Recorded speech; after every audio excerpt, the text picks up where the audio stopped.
पिछले कक्षाओं में आप लोगों ने प्राकृत संख्या, पूर्ण संख्या और पूर्णांक संख्या के बारे में जाना।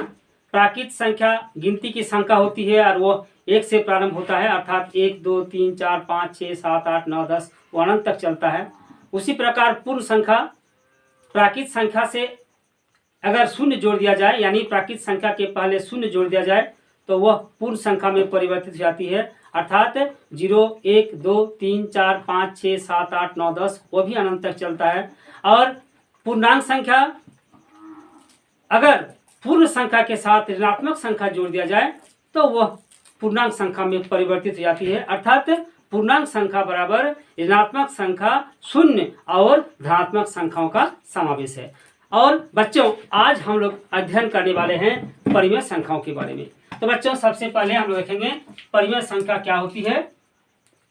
परिमेय संख्या बच्चों परिमेय संख्या को हम लोग P/Q के रूप में व्यक्त करते हैं। P/Q, जहां Q 0 नहीं होना चाहिए, अर्थात Q नॉट इक्वल टू 0। ठीक, जैसे 1/2, 2/3, -5/7, 6/7, 0/3, 0/4, 2/1 सभी पूर्ण परिमेय संख्याएं हैं। और परिमेय संख्या को दो भागों में बांटा गया है। पहला धनात्मक परिमेय संख्या और दूसरा ऋणात्मक परिमेय संख्या।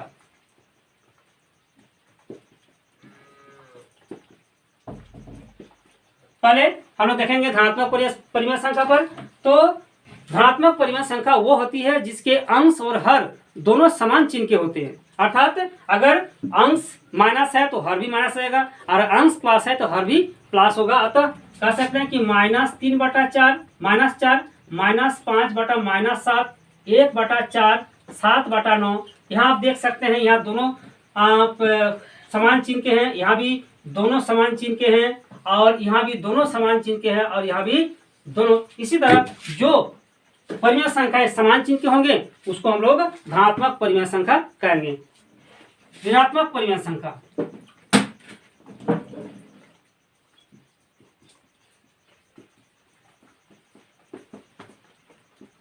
बच्चों ऋणात्मक परिमेय संख्या उसको कहेंगे जो जिसके अंश और हर असमान चिन्ह के होते हैं, अर्थात अगर हर प्लस है तो वो इसका अंश माइनस होगा। ठीक, तो -3/4, -5/7, 7/-9, 8/-11। आप यहाँ देख पा रहे हैं ये दोनों चिन्ह असमान चिन्ह है, यहाँ पर भी असमान चिन्ह है, यहाँ पर भी असमान चिन्ह है, यहाँ पर भी असमान चिन्ह है। अतः इस तरह के जो परिमेय संख्या होंगे उसको हम लोग ऋणात्मक परिमेय संख्या कहेंगे। बच्चों अब हम लोग आगे अध्ययन करेंगे समतुल्य परिमेय संख्या।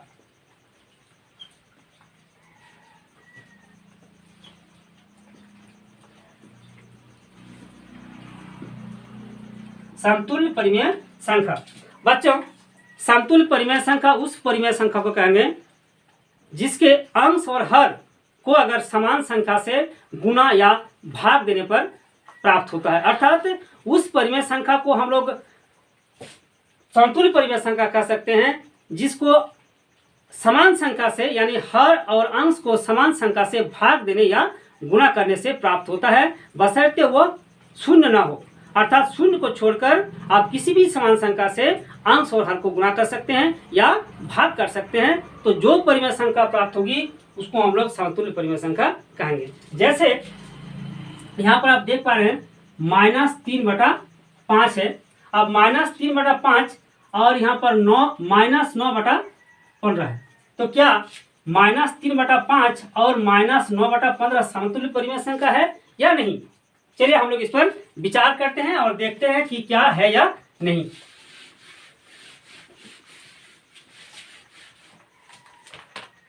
-3/5,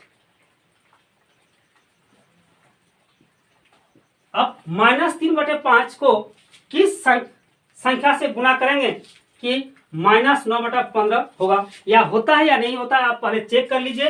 -3/5 बच्चों अगर हम इसको 3 से गुणा करते हैं जैसे 3 को गुना करेंगे 3 तिया 9 हो जाएगा, और 5 को गुना करेंगे तो 3 5 15 हो जाएगा। तो ये 9/15 आ रहा है, अतः हम इसे 3 से गुना कर देंगे।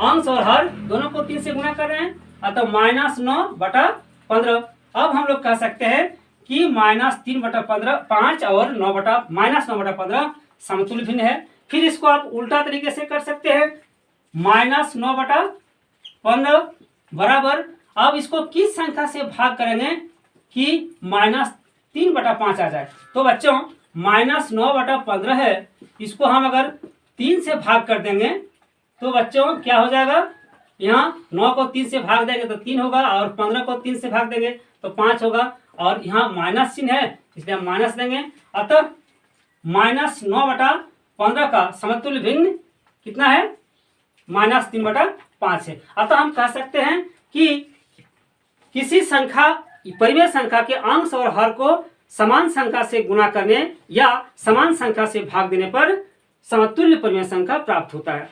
तो बच्चों एक यहाँ पर हम प्रश्न दे रहे हैं,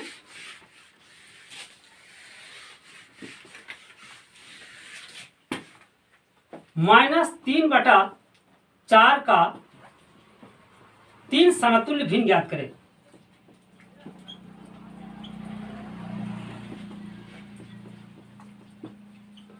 समतुल्य परिमेय संख्या ज्ञात करें, समतुल्य परिमेय संख्या ज्ञात करें।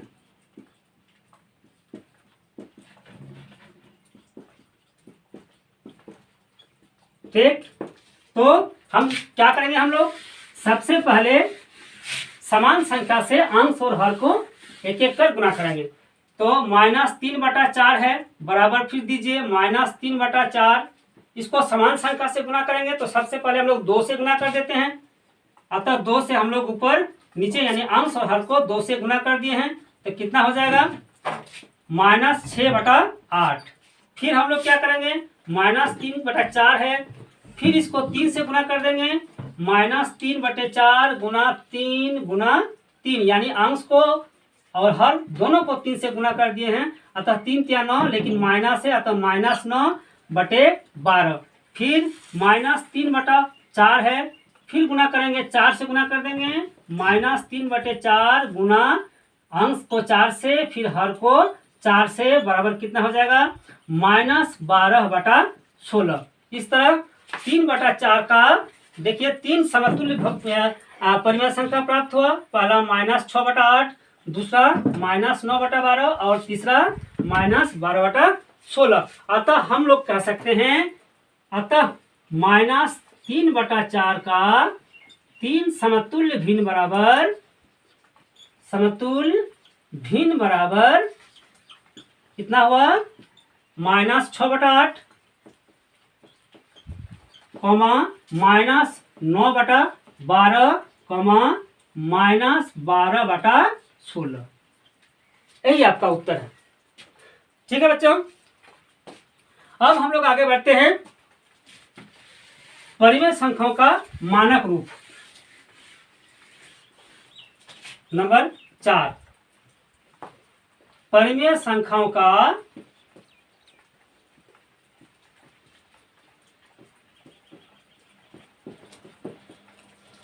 मानक रूप। बच्चों परिमेय संख्याओं का मानक रूप वो होता है जिसमें हर धनात्मक होता है और अंश और हर के जो सार्वत्रिक गुणनखंड होते हैं वह एक के सिवाय दूसरा कोई संख्या नहीं होता है। यानी सार्वत्रिक गुणनखंड एक होना चाहिए अंश और हर के, और उसका हर क्या होना चाहिए, धनात्मक संख्या होना चाहिए। तब उस परिमेय संख्या को हम लोग कह सकते हैं कि वह उस परिमेय संख्या का मानक रूप है। तो बच्चों आइए हम लोग देखते हैं, जैसे -3/7 और 4/-9, क्या ये दोनों संख्याएं मानक रूप में है? अब पहले देख लीजिए, हम लोग यहाँ देखते हैं -3/7 है। बच्चों ये जो 7 है ये हर है और ये धनात्मक संख्या है, ठीक। और इसका जो सार्वत्रिक गुणनखंड है यानी -3/7, इसका सार्वत्रिक गुणनखंड कितना हो जाएगा हम 1 से गुना करेंगे तो -3/7 हो गया। तो बच्चों हम लोग कह सकते हैं कि सार गुणनखंड 1 है, यानी दोनों का सार गुणनखंड 1 है। अतः कह सकते हैं कि ये मानक रूप में है, -3/7 मानक रूप में है। परंतु 4/-9 में आप देख सकते हैं कि यहाँ जो हर है वह ऋणात्मक है। अतः यह कह सकते हैं कि यह मानक रूप में नहीं है। अतः इसको मानक रूप में परिवर्तित करने के लिए क्या करेंगे ना, हम लोग 4/-9 इस ऋणात्मक संख्या को हमको बदलना है, धनात्मक करना है। अतः -1 से गुणा करेंगे और अंश और हर दोनों को -1 से गुणा करना है। तो कितना हो गया, -4 बटे माइनस और माइनस प्लस 9, यानी 4/-9 का मानक रूप -4/9 है। ठीक है बच्चों, अब समझ में आ गया होगा। अब दूसरा सवाल है,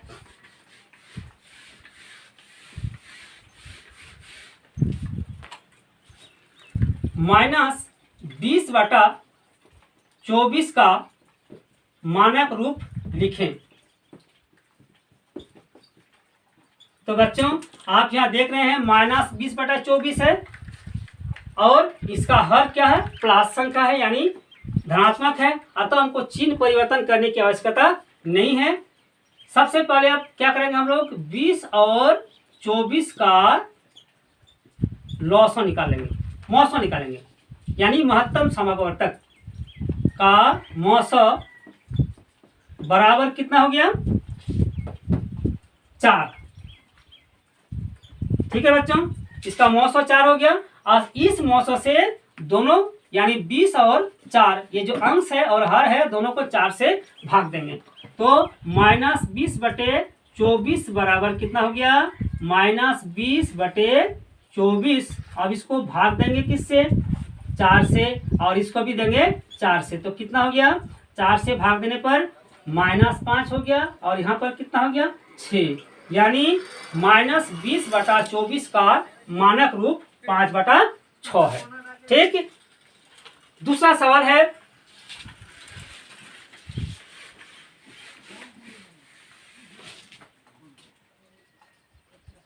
-20/-22 का मानक रूप लिखिए। मानक रूप लिखिए। अब बच्चों आप देख सकते हैं ये जो हर है ये माइनस चिन्ह है, इसलिए इस चिन्ह को हमको क्या करना है, परिवर्तन करना है।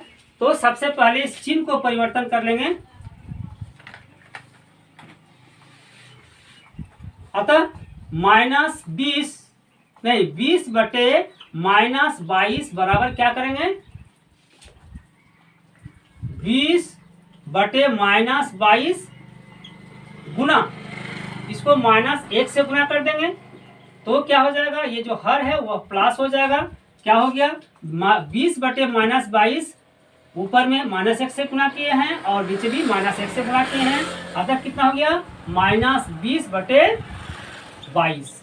अब बच्चों 20 और 22 का हम लोग क्या करेंगे, मौसो निकालेंगे। अतः 20 और 22 का मौसो बराबर कितना हो जाएगा, आप निकालेंगे तो इसका मौसो 2 आ जाएगा। ठीक है, इस 2 से क्या करेंगे, अंश और हर को हम लोग भाग देंगे। ठीक, -20/-22 बराबर -20/-22, इसको क्या करेंगे, जो मौसो है 2 है, उस 2 से हम लोग दोनों को भाग देंगे, यानी 20/2 और 22/2। इसका मतलब कितना हो गया, -10/11। अतः हम कह सकते हैं कि -20/22 का मानक रूप बराबर -10/11 या 20/-22 का मानक रूप बराबर -10/11। आप दोनों लिख सकते हैं। तो बच्चों अब हम लिखेंगे क्या कि 20/-22 का मानक रूप बराबर कितना हो गया, -10/11। ठीक है बच्चों, अब हम लोग देखेंगे परिमेय संख्याओं को तुलना कैसे करेंगे, यानी कौन परिमेय संख्या बड़ा होता है और कौन छोटा होता है। तो बच्चों सबसे पहले एक सवाल हम यहाँ लिखते हैं, -5/6 और -4/5 में कौन बड़ा है, में कौन बड़ा है। ठीक है, ये जो दो भिन्न है -5/6 और -4/5, इन दोनों भिन्नों में यह दोनों परिमेय संख्या है। इस दोनों परिमेय संख्याओं में से कौन परिमेय संख्या बड़ा है। तो सबसे पहले बच्चों ये जो हर है 6 और 5, इस 6 और 5 का हम लोग लॉसो निकालेंगे। पहले लिखेंगे हल 6 और 5 का लॉसो बराबर कितना हो गया, 6 5 30। ठीक, अब लिख रहे हैं -5/6 बराबर -5/6। अब इस जो समाहर भिन्न में परिवर्तित करने के लिए जो लॉसो निकला है उस लॉसो यहाँ पर लाना है। इसलिए अगर 6 को हम 30 करेंगे तो 5 से गुना करना पड़ेगा, इसलिए 6 गुना 5। और अगर हम हर के साथ गुना किए हैं तो अंश के साथ भी 5 गुना करना है। अतः कितना हो गया, 5 5 25 हो गया बटे 30, लेकिन ये माइनस चिन्ह है अतः हमने माइनस दिया। फिर लिखेंगे -4/5 बराबर, फिर यहाँ लिखेंगे -4/5, फिर इसको गुना करेंगे। कितना से गुना करेंगे, हमको 30 लाना है हर, इसलिए 6 से गुना करेंगे। तो ऊपर और नीचे यानी अंश और हर को 6 से गुना कर दिए हैं, अतः -24/30। अब बच्चों ये -25 और ये -30 है, -24 है। ये -25 और -24 में कौन बड़ा है। आप जानते हैं संख्या रेखा पर अगर आप देखेंगे तो संख्या रेखा के बाईं ओर -25 होगा और दाहिने ओर -24 होगा। अतः हम कह सकते हैं कि -24 बड़ा है। अतः यहाँ फिर लिखेंगे, चूंकि -24 बड़ा है किससे, -25 से, अतः -24/30 बड़ा है किससे, -25/30 से। और ये जो भिन्न है ये कहाँ से प्राप्त हुआ, -5/6 और -4/5 से प्राप्त हुआ। अतः हम कह सकते हैं कि -4/5 बड़ा है किससे, बड़ा है ना -5/6 से। ठीक है बच्चों, इस तरह से हम लोग परिमेय संख्या को, कौन परिमेय संख्या छोटा है और कौन परिमेय संख्या बड़ा है, इस तरह से हम लोग निकाल सकते हैं। और आगे हम लोग और चर्चा करेंगे। बच्चों अगर ये वीडियो आपको पसंद आया तो प्लीज़ लाइक शेयर और सब्सक्राइब जरूर कर दें।